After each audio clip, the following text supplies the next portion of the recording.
Hello మామ VS vlogs. ఈరోజు నాటుకోడి ఫసక్ అయిపోయింది చుట్టాల కారణంగా.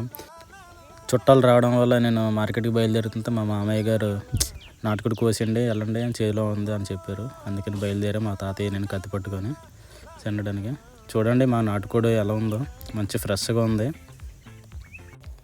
ఇదే నా ఫస్ట్ వ్లాగ్. నా వీడియో చూసిన ప్రతి ఒక్కరూ లైక్ చేయండి, షేర్ చేయండి, సబ్స్క్రైబ్ చేయడం మర్చిపోకండి. నేను మా తాతయ్యకి ఇచ్చేస్తున్నాను చెండడం కోసం. మా తాతయ్య గారు పిలుస్తున్నారు చూసాను. మా తాతయ్య గారు చూడండి ఎంటుకలు తీస్తున్నారు. పీకను బాగా నులిపేసాడు అనమాట. రావట్లేదని తడిపి మరి కాల్చి మరి తీస్తున్నాడు ఎంటుకలు మా తాతయ్య గారు. ఇంకేం లేట్ ఎందుకని పక్కన కూడా అడుగుంది, కాల్చి మరి తీస్తున్నాను అనమాట. ఇలా బాగా ఎంటుకలు తీసుకోవాలన్నమాట. ఎంటుకలు తీసిన తర్వాత కాల్చాలా, బాగా కాలిస్తేనే మనకి మంచిగా బాగుంటుంది, లేకపోతే అసలు బాగోదు. మన పల్లెటూరులో చాలామంది ఇలాగే చేస్తారనమాట, కాలుస్తారు. నాటుకోడిని తినుంటే కామెంట్ చేయండి ఎలా ఉంటుందో చూడండి ఒకసారి.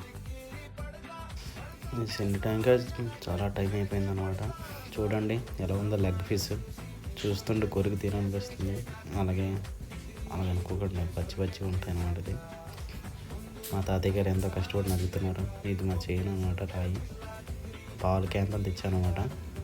ఈ సెండింది మొత్తం పాలు కింద పట్టుకెళ్ళాలి. ఇక్కడ ఏం లేవు.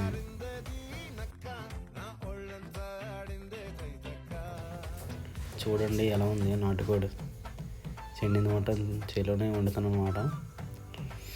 కొత్తగా ఉంటుంది, చూస్తుందా నోరు ఊరిపోతుంది కదా.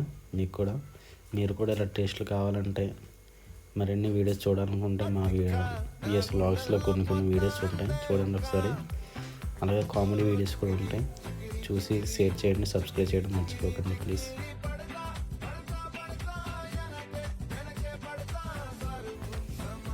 వీడియో ఎలా ఉందో కామెంట్ చేయండి ఫ్రెండ్స్, సబ్స్క్రైబ్ చేయడం మర్చిపోకండి.